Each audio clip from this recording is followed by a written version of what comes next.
Myself, Dr. Lalit Patel, Dean, Faculty of Arts, Humanities and Social Sciences. આજે આપણે આપણા સાંસ્કૃતિક વારસાની વાત કરવા જઈ રહ્યા છીએ. કોમ્પિટિશન એક્ઝામની અંદર આના વિશે અનેક પ્રશ્નો પૂછાય છે. સાંસ્કૃતિક વારસો એટલે માનવ સર્જિત વારસો. આપણો ઇતિહાસ બહુ ભવ્ય અને પ્રાચીન છે. લગભગ 5000 વર્ષ કરતા વધુ સમયથી માનવીય આર્થિક, રાજકીય, સામાજિક અને સાંસ્કૃતિક ક્ષેત્રે કરેલી પ્રગતિનું પરિણામ છે. સાંસ્કૃતિક વારસો એ એક પેઢી પોતાની બુદ્ધિ, કૌશલ્ય, આવડત અને શિલ્પ દ્વારા તૈયાર કરે છે સ્મારકો, અને એ પોતાની અનુગામી પેઢીને મોકલે છે.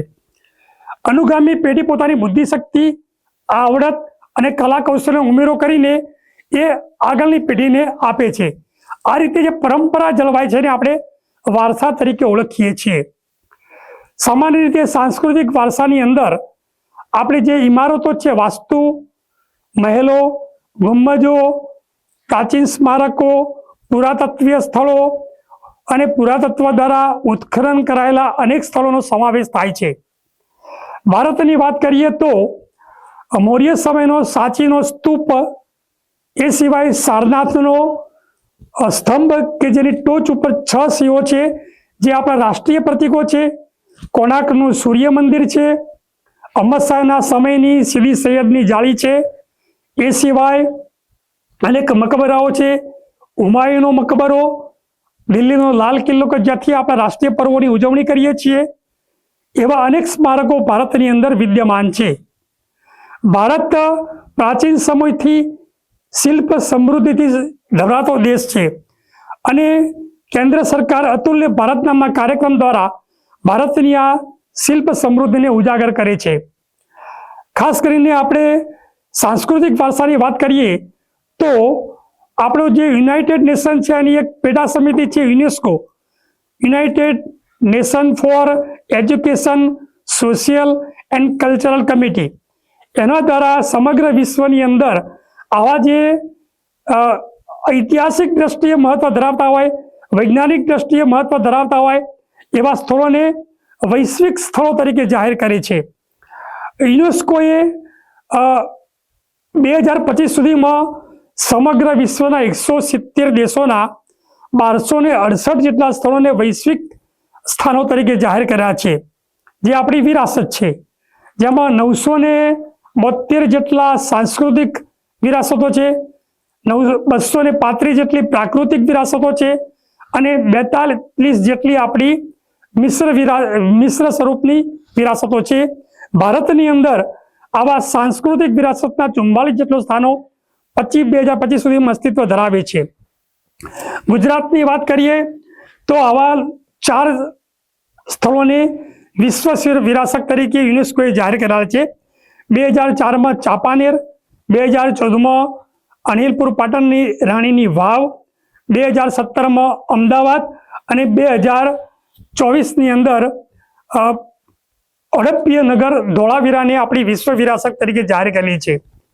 ખાસ કરીને રાણીની વાવ કે જે આપણી વિશ્વ વિરાસત છે, પાટણ જિલ્લામાં આવેલી છે. ગુજરાતની રાજધાનીનું શહેર અનિલપુર પાટણ હતું. 600 વર્ષ સુધી પાટણ એ રાજધાનીનું શહેર હતું, જેમાં સોલંકી સમયની અંદર ઘણા બધા ઐતિહાસિક સ્મારકોની રચનાઓ થઈ હતી.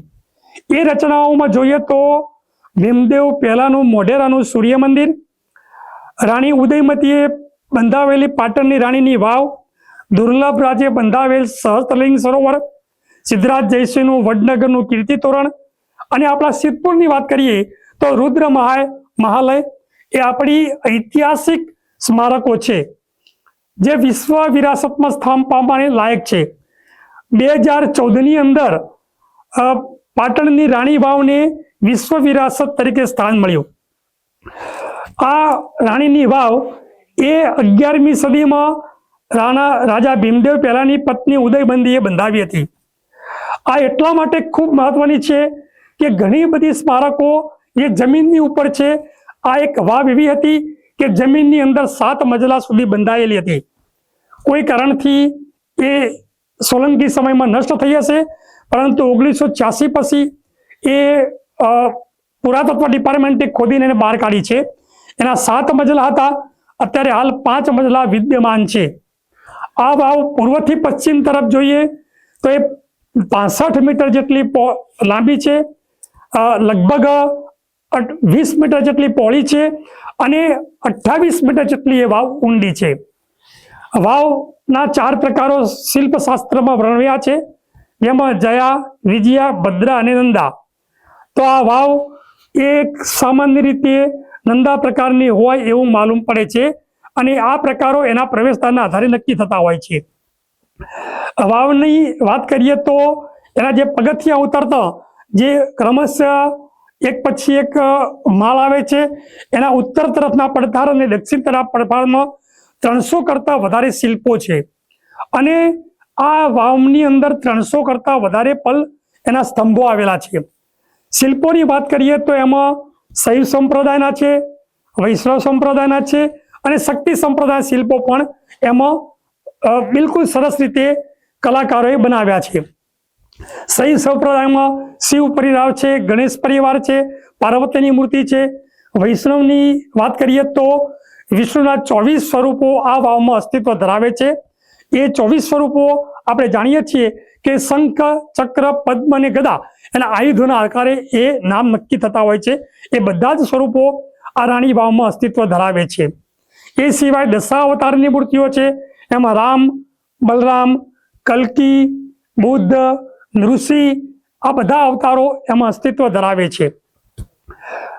એ સિવાય ઉત્તર તરફની દિવાલના ગવાક્ષની અંદર ભૈરવની પૂર્ણ કદની ત્રિભંગ અવસ્થામાં પ્રતિમા છે. 7 ફણવાળા નાગ એના ઉપર છાયો ધરાવે છે અને એના તમામ 20 હાથની અંદર આયુધો અંકિત કરેલા છે. એ ખૂબ જ ઉત્કૃષ્ટ શિલ્પ ગણી શકાય. એ સિવાય બરાબર એની સામે દક્ષિણ તરફ દિવાલની અંદર મહિષાસુર મર્દિની પૂર્ણ કદની પ્રતિમા છે. એમાં મહિષ ઉપર માતાજીનો પગ છે અને એ પણ સંપૂર્ણ આયુધો ધરાવતી પ્રતિમા છે. આ સિવાય આ સમગ્ર વાવની અંદર અનેક પ્રકારની અપ્સરાઓ પણ છે, યોગિનીઓ પણ છે, જે આપણને વિશ્વ વિરાસતમાં સ્થાન આપવા માટે એ જે કલા એ ઉત્કૃષ્ટ શિલ્પો છે એ યોગ્ય રીતે ગોઠવાયેલા છે. એમાં જુદી જુદી મનોરંજન માટે તૈયાર થતા હોય, એક ધારો કે કાન સાફ કરતી, દર્પણમાં મુખ જોતી, આંખમાં આંજન કરતી, હોઠ ઉપર લિપસ્ટિક લગાવતી, પગમાં ઝાઝર બાંધતી, પગમાંથી કાંટો કાઢતી, કલમ શાહીમાં બોળીને લખતી પત્રચારિકા, આવી અનેક અપ્સરાઓ આ વાવમાં અસ્તિત્વ ધરાવે છે. ખાસ તો એ બાબતનું ધ્યાન આપણા તરફ જાય કે એક તો વાવ જમીનની અંદર 7 મજલાની હતી. આપણા કલાકારોને એ આપણે કલ્પના કરી શકીએ કે આટલા બધા પથ્થરો લાવીને 7 મજલા અંદર એ વાવનું બાંધકામ કર્યું અને એક એક શિલ્પ ખૂબ કાળજીપૂર્વક એમને કંડારેલું છે. આ વાવ ખાસ તો એટલા માટે પ્રખ્યાત છે કે તત્કાલીન લોકજીવનના તમામ પાસાઓ આ પ્રતિમાઓમાં આપણને વ્યક્ત જોવા મળે છે. ખાસ કરીને જે આપણો પહેરવેશ હતો, આપણા ખાનપાન હતા, આપણા તમામ પ્રકારના વાજિંત્રો હતા, આપણી રહેણી કરણી, આ બધી જ બાબતો સમાજ જીવનના જે પાસાઓ હતા એ બધા પાસાઓ આ પ્રતિમાઓની અંદર આપણને વર્ણવવામાં આવ્યા છે. અને એટલા માટે આ જે શિલ્પો છે એ બેનમૂન છે, ઉત્કૃષ્ટ છે, આપણા લોકજીવનને રજૂ કરે છે. એ સિવાય આપણા જે પાલતુ પ્રાણીઓ હતા એ પ્રાણીઓ પણ અંદર અંકિત કરેલા છે. અને એટલા માટે જ ભારત સરકારે ખાસ કરીને આપણે યુનેસ્કોએ 2014ની અંદર આ વાવને વિશ્વ વિરાસતમાં સ્થાન આપેલું છે. આપણે પાટણના જિલ્લા માટે એ ગર્વ લેવા જેવી બાબત છે અને આ જે વારસો છે એ વારસાનું જતન કરવું જોઈએ, એનું સંવર્ધન કરવું જોઈએ અને રક્ષણ કરવાની આપણે પ્રતિજ્ઞા લેવી જોઈએ. ધન્યવાદ.